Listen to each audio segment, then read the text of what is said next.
In our previous video, we were able to complete the first operation on our to-do list, that was adding a to-do list. Right now, we can go ahead and add a to-do list by saying play basketball and press enter. Similarly, we can go ahead and say play cricket and press enter.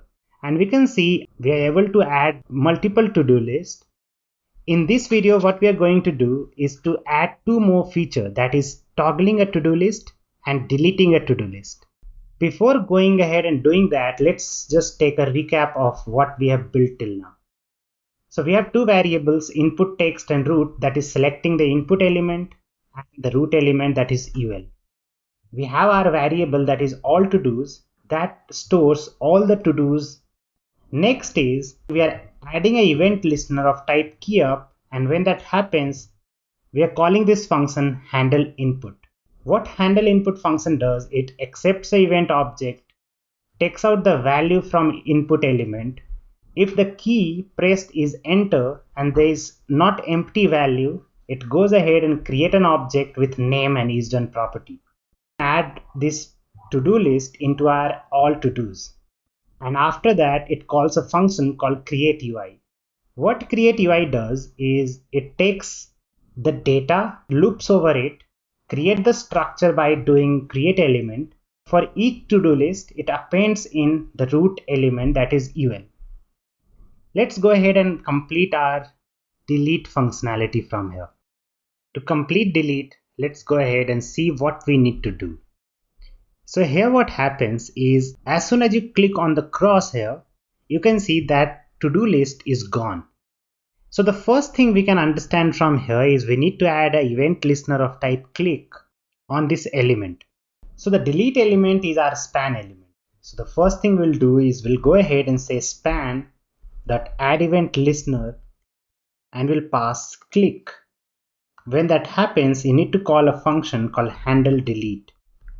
Let's go ahead and create that function. So we will get access to the event object, and from here we need to delete this element.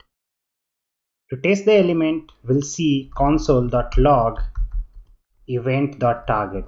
Refresh this, add a to-do list. Now if we click on cross, we can see we are able to get that element.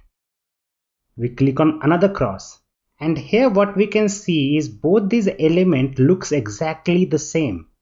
As soon as somebody clicks on cross, we need to take that index and delete the first one. Say for example, if the index is 0, we need to delete the first index to do from the array. But here it is very hard for us to know which element is it. Like, is it the first element or the second element or the third element? To differentiate it, we need to put some extra information. And to put extra information, if you remember, we use a property called data attribute. So here what we can do is we can go ahead and say span.set attribute. Set attribute takes two parameters. The first one is the name of the element. And when we are adding data attribute, we know that we have to prepend the property with data hyphen ID. And what should be the value of ID? So here we look at it, we don't have any information that can differentiate between first to-do list and second to-do list. But we also know that for each gives us an index. An index will be different for each element.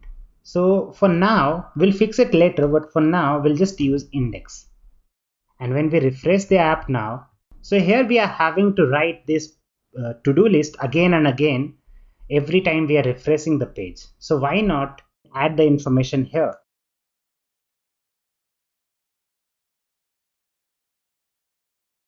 So now we have two to-do lists.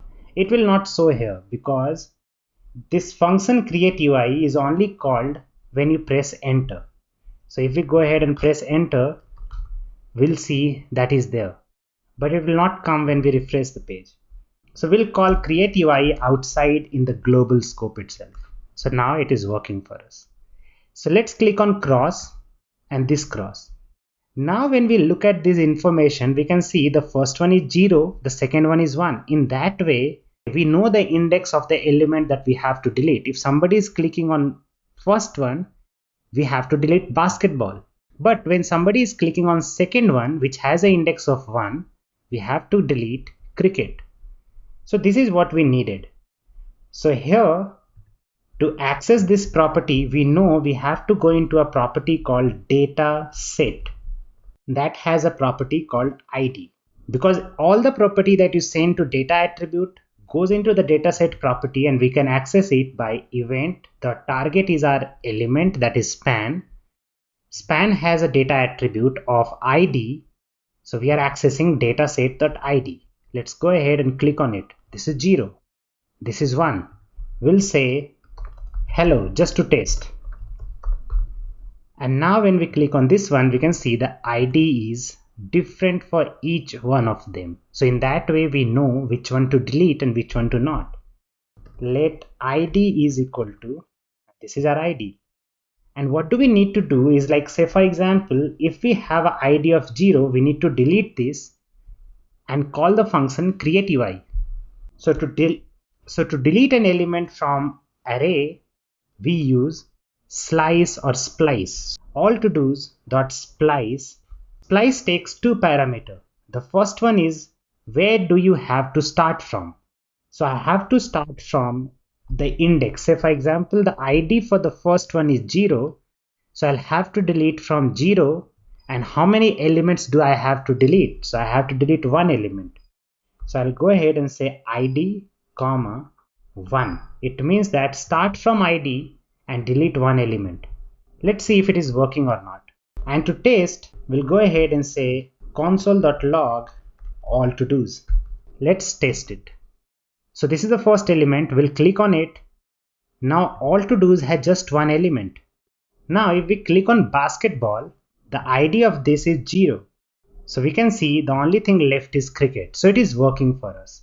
So what we'll do is, like, we'll go ahead and call this function called createUI, because that is the function responsible for creating this UI that we can see of all the to-do list. So every time you're deleting something, this function will be called again.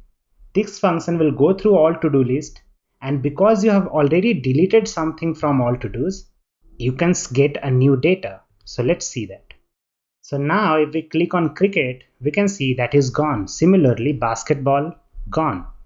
Add some to-do list by saying learn DOM, press enter, learn, enter, play tennis. Now we have 3 to-do lists. When we click on the first one, the index is 0, gone. Index 1, gone. Index 2, gone. So this is how we are going to make this whole thing work. First, we update our data, and then we create the UI because data is already updated. Let's go ahead and work on the next feature, that is toggling to-do list. So here, when we look at all to-dos, we can see we have is done is false in both the cases.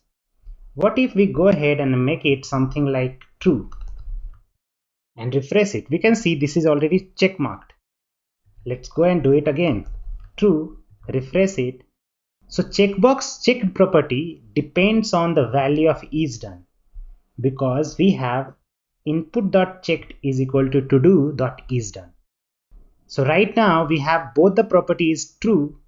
First thing we need is, when somebody clicks on it, we need to change the value here. So what is the first thing we need to do? We need to add an event listener on input element. So we'll go ahead and say input.addEventListener will pass a property of change. You remember, we can just use change on input element, or we can also use input. Depends on whatever you want to use. So I can go ahead and say input is a type of event. I say whenever input happens, call the function handle toggle. Create a function called handle toggle, which will get access to the event object, and say console.log event.target. Let's refresh this page and click on this. We are seeing the target is input of type checkbox. Even here, the target is the same thing. Now looking at this, what we can understand is both this input is hard to differentiate.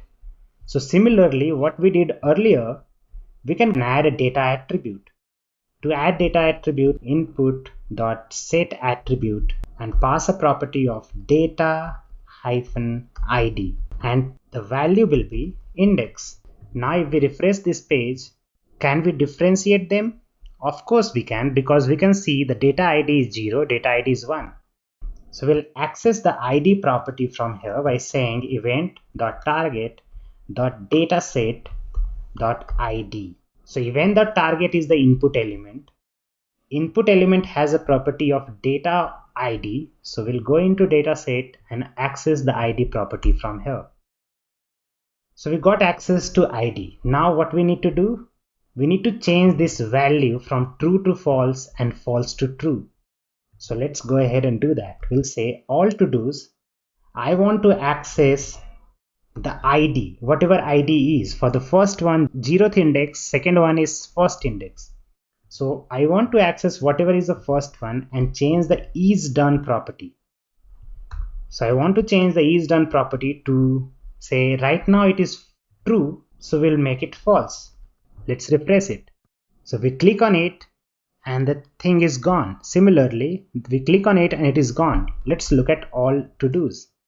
Here we can see both the is done property is false right now. But what happens when we click on it again? Let's look at all to dos. It is still false. It's not going back to true. So let's understand how we are going to approach this. So whenever the value is false, it needs to be converted to true. Can we write true in terms of false? If we have to write true, can we write something like not of false is what is true? Similarly, can we write not of true is what is false? So not of true or not of false. So that is exactly what we need to do. Whenever the value is true, we have to make it not of true. Whenever the value is false, we have to make it not of false. This is how we access the property, and we'll go ahead and say not of the previous value. And once we have manipulated the data, we just need to create UI. Because create UI function will take care of everything that we have to do. Let's see. Right now, when we look at all to dos, we can see both of them are true. Click on one element and basketball is false. And we can see the data is false. UI of the app is fully dependent on data.